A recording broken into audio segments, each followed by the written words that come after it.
La radio du Salon de la Radio 2016. Interview. Nous sommes de retour sur le plateau de la radio du Salon de la Radio avec notre invité Olivier Schrammeck, président du CSA, qui nous fait l'amitié de nous rejoindre sur le plateau. Bonjour, Monsieur le Président. et félicitations pour ce que vous faites. Merci. Au Salon de la radio du Salon, c'est le cœur de la manifestation. Effectivement, merci beaucoup et merci à nos partenaires qui nous aident à œuvrer pour cela. Alors, vous venez d'assister à la conférence sur la stratégie du CSA pour 2016. Alors justement, Et même y participer. Quelle est la vision du CSA en faveur de la radio pour cette année 2016 ? Bon, c'est d'abord une expansion résolue, confiante, optimiste et une diversification. Nous voulons à la fois utiliser au mieux les modes de diffusion traditionnels et donc nous allons après, en ce qui concerne la bande FM, après avoir achevé toute la campagne qui a été ouverte en 2013, en préparer une seconde à partir de 2016. Mais nous savons que c'est un moyen de diffusion qui se sature de plus en plus et nous sommes engagés résolument dans la voie complémentaire de la RNT. Oui, alors... Et vous savez que nous avons tout un plan qui comporte 2 vagues dès cette année, et puis nous préparons celle des années suivantes, et en particulier de l'année prochaine. Alors c'est vrai que la RNT prend de plus en plus de place dans le paysage, c'est bien. Pourquoi le CSA s'est-il engagé dans son déploiement de manière concrète avec ce calendrier par exemple ? Parce que nous devons aux interlocuteurs que sont tous les opérateurs la clarté. Il y a eu beaucoup d'incertitudes et beaucoup de retards, il faut le reconnaître. Et nous avons interrogé d'ailleurs le législateur. Vous savez que le législateur est intervenu depuis 2004 dans ce secteur.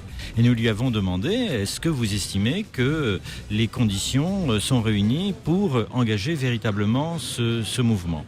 Et le législateur, oralement, nous a indiqué que tout ce qu'il avait prévu nécessitait d'être mis en œuvre. Et nous sommes là pour mettre en œuvre et appliquer la loi avec la conviction que toute voie nouvelle de diffusion, facteur d'inventivité, facteur de renouvellement est un mieux pour la radio. Alors, donc on pense que le déploiement et le calendrier auraient pu être plus rapides.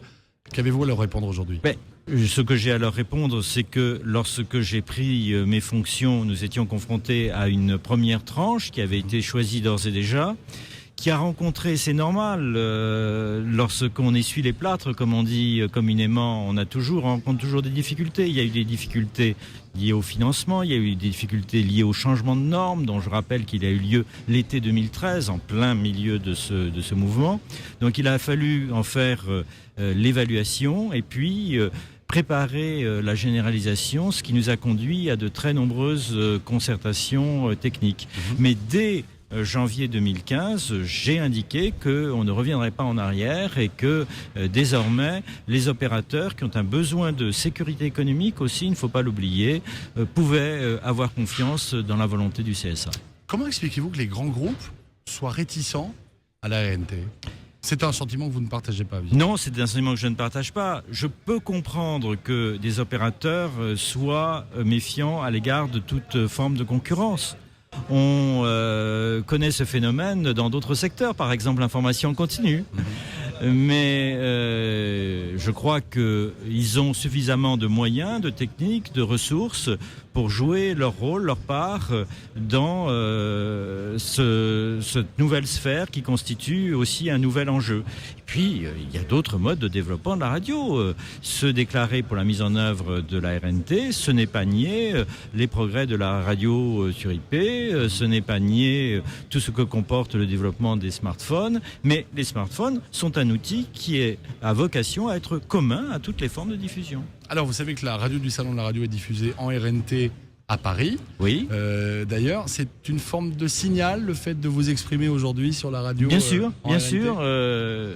Je suis au Salon de la Radio et donc je souhaite être présent avec le CSA à l'ensemble des radios, mais nous sommes, en ce qui concerne la RNT, dans une phase de mutation que je qualifierais de décisive.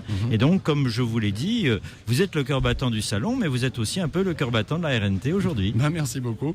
La ressource en fréquence FM, c'est toujours une préoccupation importante des acteurs de la radio et notamment les indépendants. Alors, comment répondre à cette problématique aujourd'hui ? Nous avons une réflexion sur la technique même de l'occupation de la bande FM.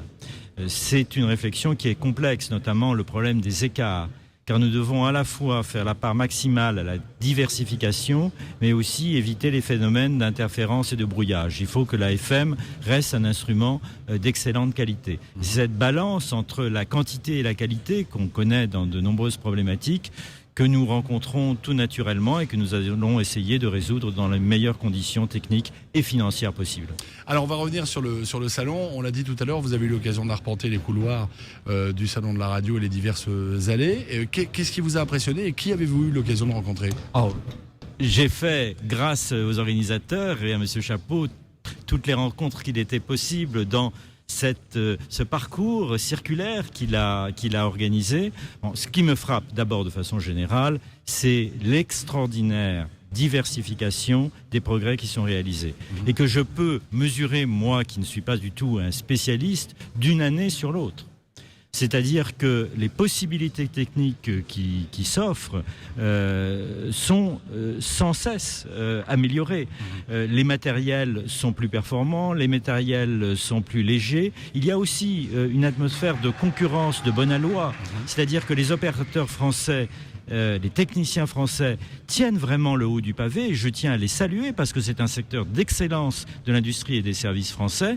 Mais précisément, ils acceptent tout à fait la concurrence et j'ai rencontré des acteurs suisses, suédois, britanniques, allemands qui tous se sont engagés dans cette compétition et je suis persuadé qu'ils trouveront tous des marchés nouveaux, que ce soit dans notre vieille Europe ou dans d'autres continents. Je pense en particulier au continent africain. Je regrette d'ailleurs que trop peu de participants africains soient venus en raison des restrictions que la dureté des temps impose en ce qui concerne les visas. Oui, il y en a quelques-uns, mais effectivement... beaucoup moins que 50 sur 250 qui les attendus. Ce problème a été évoqué tout à l'heure avec l'un des acteurs. Oui. Alors, quand on est président du CSA, comme vous, vous êtes venu l'année dernière, donc le salon de la radio, c'est un passage... J'ai bien l'intention de venir l'année prochaine. Ah voilà, j'espère bien.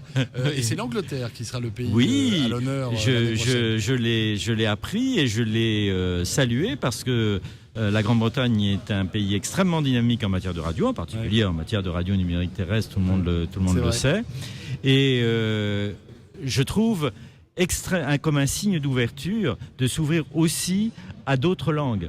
Je pense que nous avons la mission de préserver et de promouvoir la langue française, mais nous ne devons jamais, au nom de cet impératif, nous fermer. Nous devons rester dans une attitude d'échange qui nous permette toujours d'apprendre. Donc, le salon de la radio, c'est un passage obligé pour le président du CSA que vous êtes ? C'est un passage aussi agréable et intéressant qu'obligé. Et comment voyez-vous cette manifestation évoluer l'année prochaine, par exemple ? Eh bien, d'abord, elle va encore s'étendre. Vous avez à votre disposition 4000 mètres carrés, c'est très important. Il y a 75 exposants. Et je pense qu'il y en aura beaucoup plus que 75 encore l'année prochaine, ne serait-ce que parce que vous allez faire appel à de nouveaux exposants, de nouvelles nationalités. Et puis, il y aura les progrès que permettront les techniques. De nouvelles entreprises vont certainement se créer. Et c'est une stimulation que ce salon, parce que ça leur permet de se faire connaître par d'autres. Et il y a un effet, non pas d'imitation, mais de progression et d'émulation. Très bien, merci beaucoup Monsieur le Président d'être passé par le micro de la radio du Salon de la Radio. Merci beaucoup à vous et bravo. Et bonne visite encore, à tout de suite. 3 jours entièrement consacrés aux médias radio et en direct sur la radio du Salon de la Radio 2016. Avec Maxillaire, Broadcast Associés, Open Radio et A2PRL.